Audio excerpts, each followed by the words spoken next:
avant l'aube de la civilisation occidentale, la science du langage écrit et la spiritualité n'étaient pas dissociées. Dans les enseignements des grandes traditions anciennes, la recherche extérieure de la connaissance et de la certitude s'équilibrait par un sentiment intérieur impermanent et intuitif qui comprenait la spirale du changement. Alors que la pensée scientifique dominait davantage, que les informations se multipliaient, nos systèmes de la connaissance ont commencé à se fragmenter. Spécialisation accrue équivalait à réduire le nombre de personnes capables de voir l'ensemble, de ressentir et de deviner l'esthétique du système en tant que tout. Personne ne demandait « Est-ce bon pour nous de penser autant ?»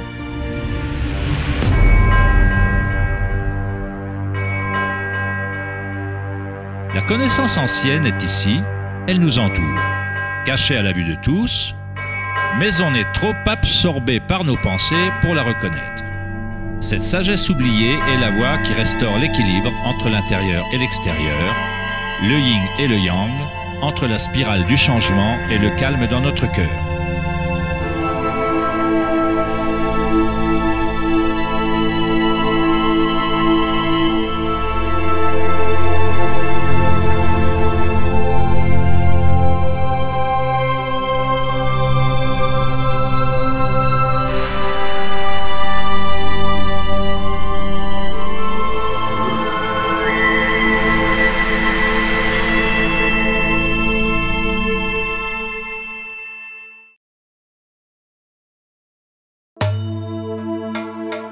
Dans la légende grecque, Asclépios était le fils d'Apollon et le dieu de la médecine.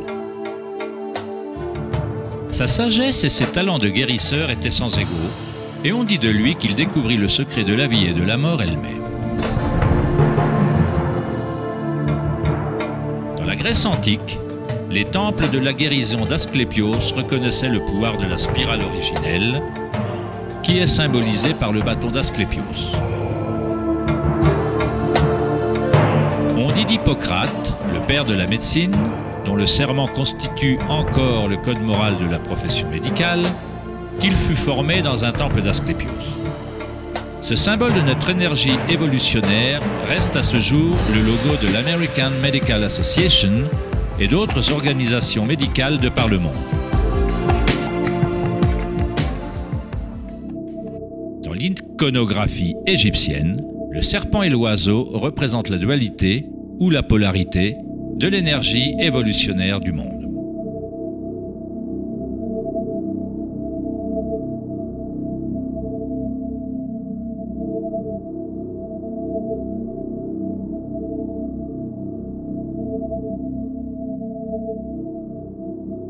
L'oiseau est la direction ascendante, le courant ascendant orienté vers le soleil ou la conscience éveillée en un seul point, le vide d'Akasha.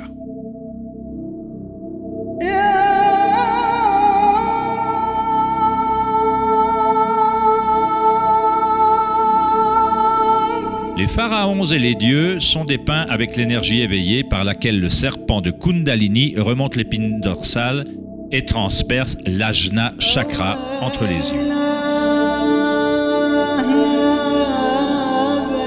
Cela se réfère à l'œil d'Horus.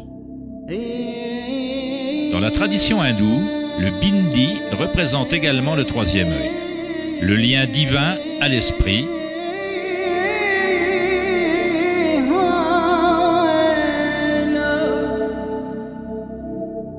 Le masque du roi Toutankhamon est un exemple classique de la présence des motifs du serpent et de l'oiseau.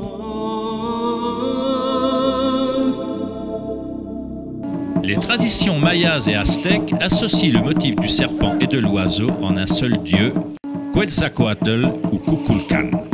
Le dieu du serpent ailé représente la conscience évolutionnaire éveillée, ou Kundalini éveillée. La personne qui éveille Quetzalcoatl en lui est une manifestation vivante du divin. On dit que Quetzalcoatl, ou le serpent énergétique, reviendra à la fin des temps.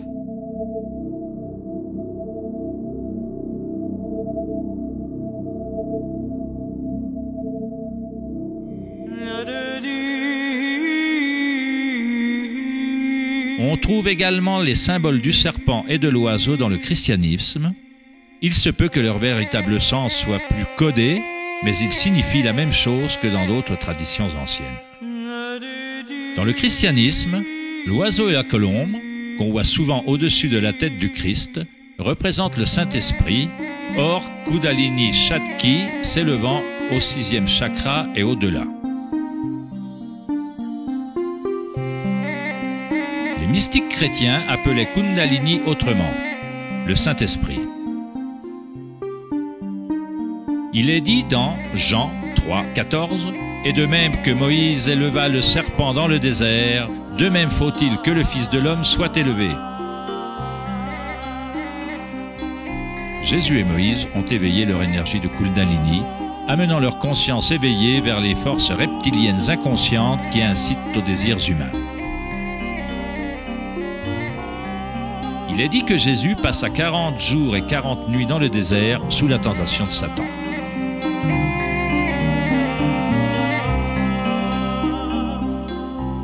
De même, le Bouddha fut tenté par Mara, alors qu'il était assis pour atteindre l'illumination sous l'arbre de la Bodhi ou l'arbre de la sagesse.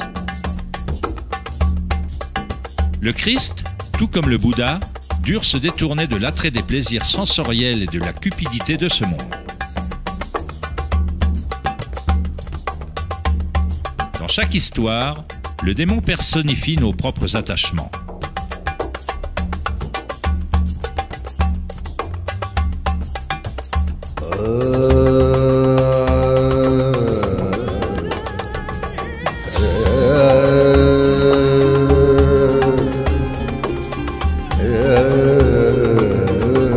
Si on lit l'histoire d'Adam et Ève à la lumière des traditions védiques et égyptiennes, on constate que le serpent gardant l'arbre de vie est Kundalini. La pomme représente l'attrait et la tentation du monde sensoriel extérieur, nous distrayant de la connaissance du monde intérieur, de l'arbre de la connaissance à l'intérieur.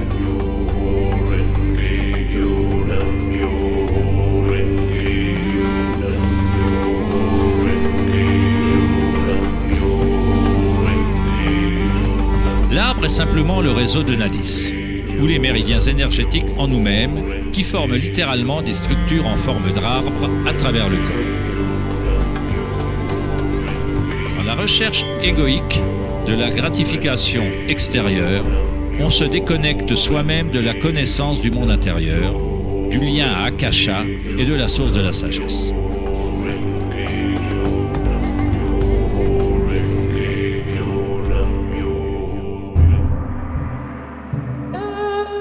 On peut interpréter bon nombre des mythes historiques du monde sur les dragons comme des métaphores des énergies intérieures des cultures dans lesquelles ils sont incarnés.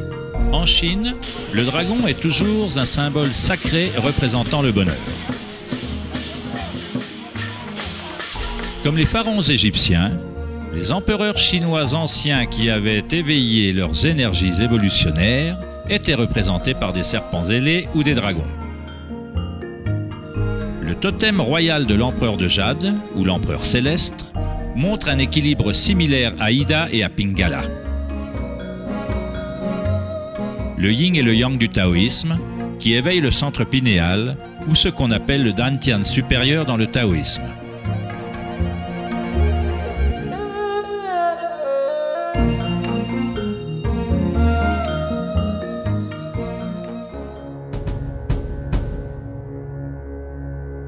La nature abonde en différents mécanismes de détection et d'assimilation de la lumière. Par exemple, un oursin peut en fait voir, par son corps hérissé de pointes, qui fonctionne comme un gros œil.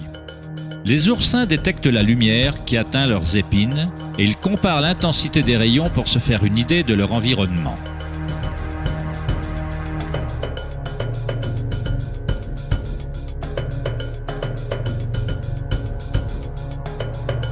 Les iguanes verts et autres reptiles ont un œil pariétal ou une glande pinéale sur le sommet de la tête qu'ils utilisent pour détecter les prédateurs au-dessus d'eux.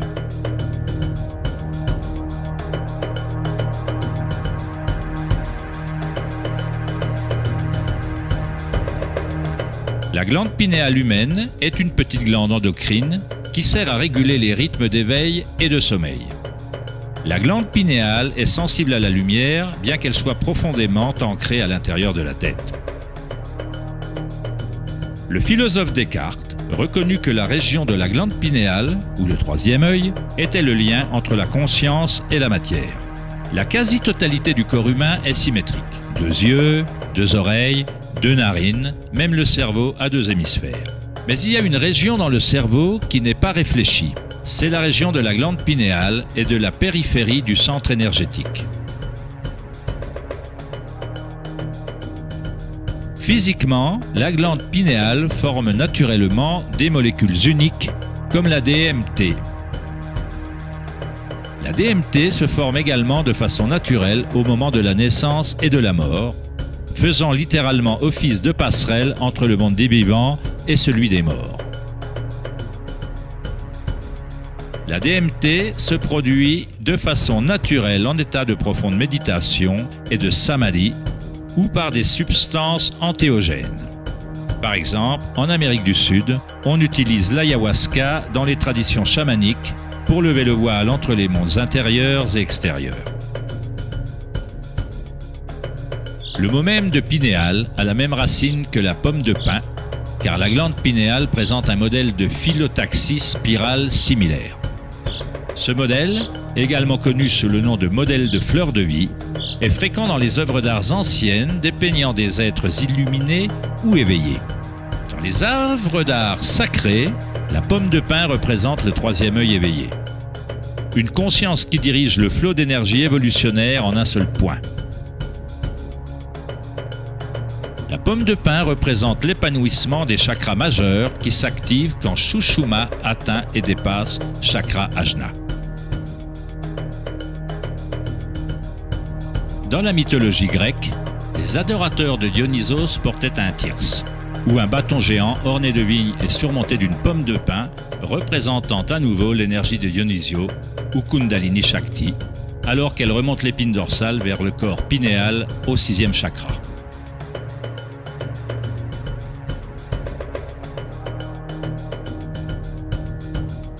Au cœur du Vatican, on pourrait s'attendre à une sculpture géante de Jésus ou de Marie.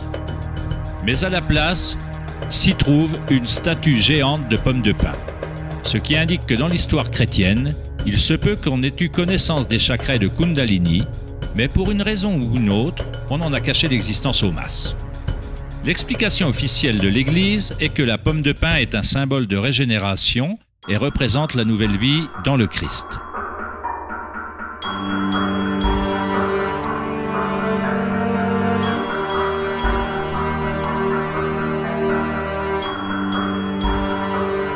Le philosophe et mystique du IIIe siècle, Maître Eckhart, déclara « L'œil par lequel je vois Dieu est le même œil par lequel Dieu me voit. »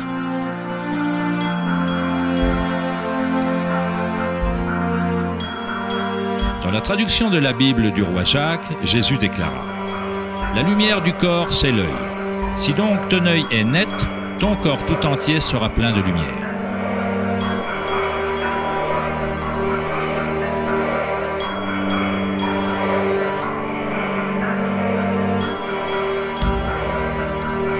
Le Bouddha déclara « Le corps est un œil. »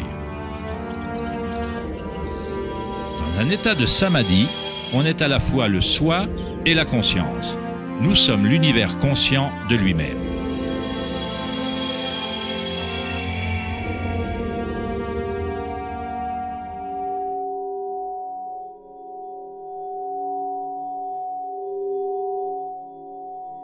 Quand Kundalini est activé, il stimule le 6e chakra et le centre pinéal, et cet endroit commence à récupérer quelques-unes de ses fonctions évolutionnaires. Depuis des millénaires, la méditation dans l'obscurité est une méthode utilisée pour activer le 6e chakra dans la région de la glande pinéale. Activer ce centre permet à une personne de voir sa lumière intérieure. Qu'il s'agisse du yogi proverbial, ou d'un chaman se retirant loin dans une grotte, ou d'un initié taoïste ou maya, ou d'un moine tibétain, toutes les traditions comprennent une période passée dans l'obscurité. La glande pinéale est la porte qui mène à la connaissance de l'énergie subtile directe. Le philosophe Nietzsche dit « Si vous regardez fixement l'abysse assez longtemps, vous finirez par trouver qu'à son tour, l'abysse vous regarde fixement. » Les dolmens ou les anciens portails funéraires comptent parmi les plus vieux vestiges sur Terre. La plupart datent de la période néolithique, de 3000 à 4000 ans avant Jésus-Christ. Et en Europe de l'Ouest, certains ont 7000 ans. Le dolmen servait à entrer en méditation perpétuelle pour permettre à un humain de traverser les mondes intérieurs et extérieurs. En continuant à méditer dans l'obscurité totale, on finit par observer l'énergie ou la lumière intérieure quand le troisième œil s'active.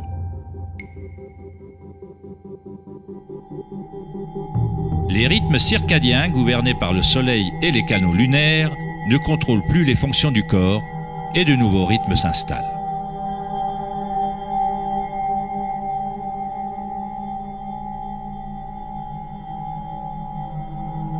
Depuis des millénaires, le 7e chakra est représenté par le symbole Om, un symbole construit par des signes sanskrits représentant les éléments. Quand Kundalini dépasse le 6e chakra, il commence à créer un halo énergétique. Dans toutes les parties du monde, on trouve régulièrement des halos dans les peintures religieuses de traditions différentes.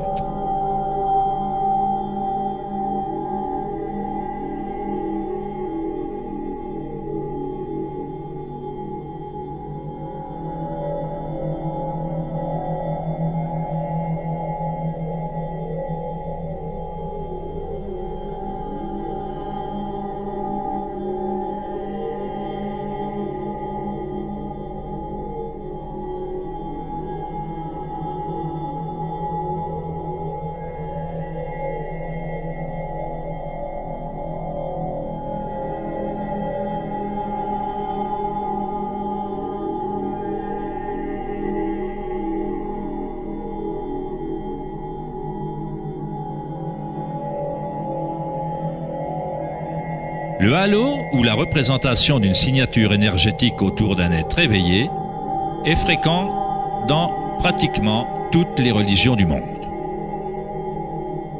Le processus évolutionnaire d'éveil des chakras n'appartient pas à un groupe ou à une religion. C'est le droit de naissance de chaque être humain sur la planète.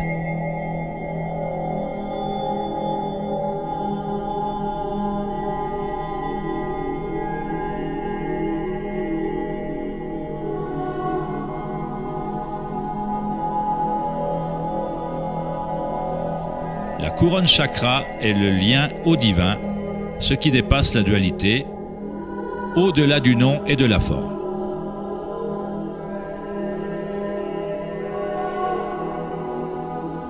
Akhenaton, dont l'épouse était Néfertiti, était un pharaon. On le considère comme le fils du soleil. Il découvrit Taton, ou le mot de Dieu en lui-même, unissant Kundalini et la conscience.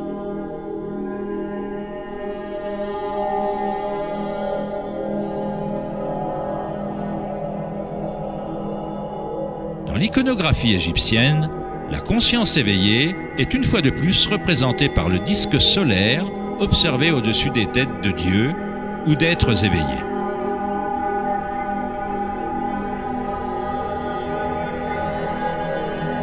Dans les traditions hindoues ou yogiques, ce halo est appelé Sahasrara, le lotus aux 1000 pétales.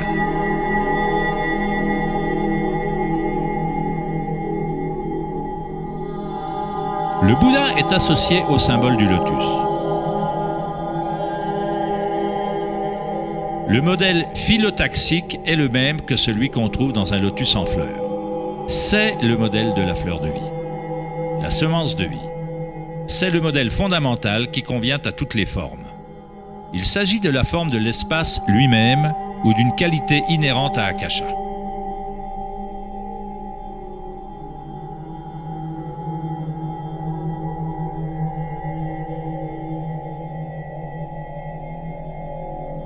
À un moment donné de l'histoire, le symbole de la fleur de vie prévalait sur la terre entière. On trouve la fleur de vie gardée par des lions dans la plupart des endroits saints, en Chine et dans d'autres parties de l'Asie.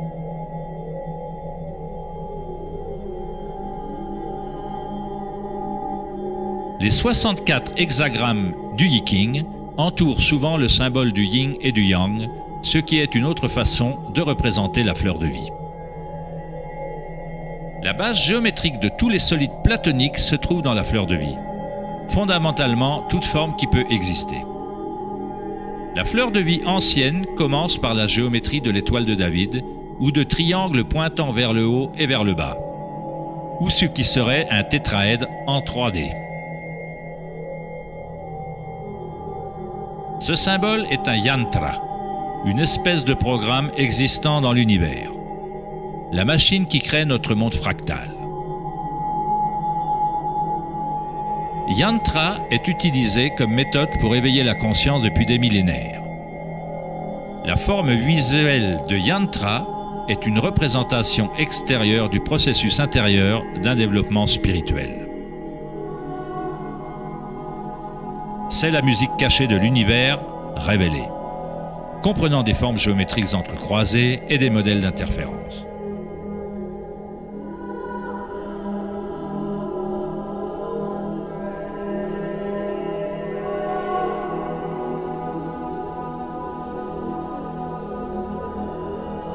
Chaque chakra est un lotus, un yantra, un centre psychophysiologique par lequel on peut ressentir le monde.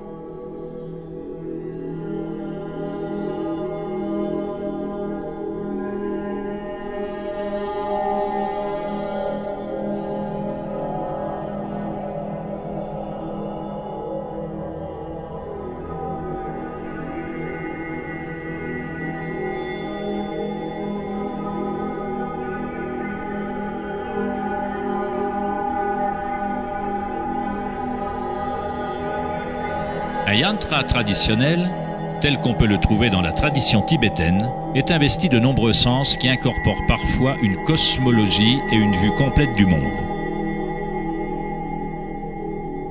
Le yantra est un modèle en constante évolution qui fonctionne par le pouvoir répétitif ou itératif d'un cycle.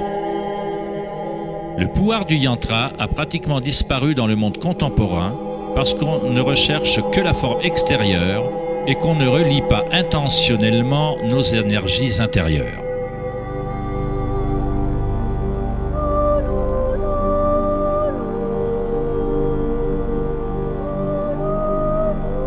Il y a une bonne raison pour laquelle les prêtres, les moines et les yogis sont traditionnellement célibataires. De nos jours, peu d'entre eux savent pourquoi ils pratiquent le célibat, parce que le véritable motif s'est perdu.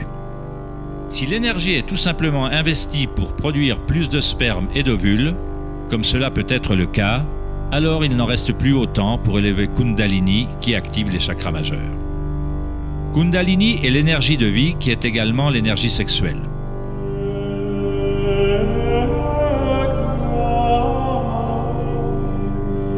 En concentrant moins la conscience sur les pulsions animales et plus sur les objets réfléchis des chakras majeurs, l'énergie remonte l'épine dorsale vers ses chakras.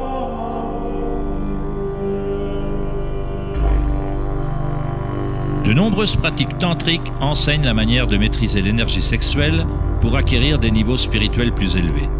C'est l'état de votre conscience qui crée les conditions favorables permettant à l'énergie de se développer.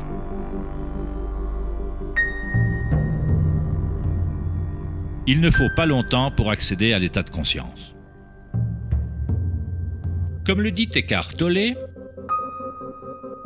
la conscience et la présence se passent toujours dans le présent. C'est en essayant de faire bouger les choses qu'on crée une résistance à ce qui est. Ôter toute résistance contribue au développement de l'énergie évolutionnaire. Selon la tradition yogique ancienne, les postures de yoga servaient à préparer le corps à méditer. Le Hatha Yoga n'a jamais eu pour but de ne proposer qu'une série d'exercices, mais de relier les mondes intérieurs et extérieurs de l'individu. Le mot sanskrit Atta signifie soleil, A et lune, Ta. Dans le Yoga Sutra de Patanjali, l'objectif des 8 membres est semblable, à l'origine, à celui du noble chemin octuple des préceptes bouddhistes. Se libérer de la souffrance. Quand les polarités du monde duel s'équilibrent, un troisième élément se crée. On trouve la clé d'or mystérieuse qui libère les forces évolutionnaires de la nature.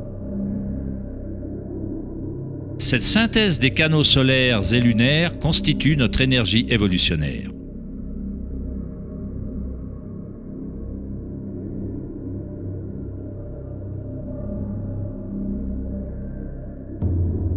Un individu qui équilibre les forces intérieures-extérieures permettant à Kundalini de s'éveiller naturellement est rare. Parce que de nos jours, les humains s'identifient presque exclusivement par leurs pensées et par le monde extérieur. Pour ceux qui ne s'identifient que par l'illusion, Kundalini restera toujours une métaphore, une idée, plutôt qu'une expérience directe de l'énergie et de la conscience personnelle.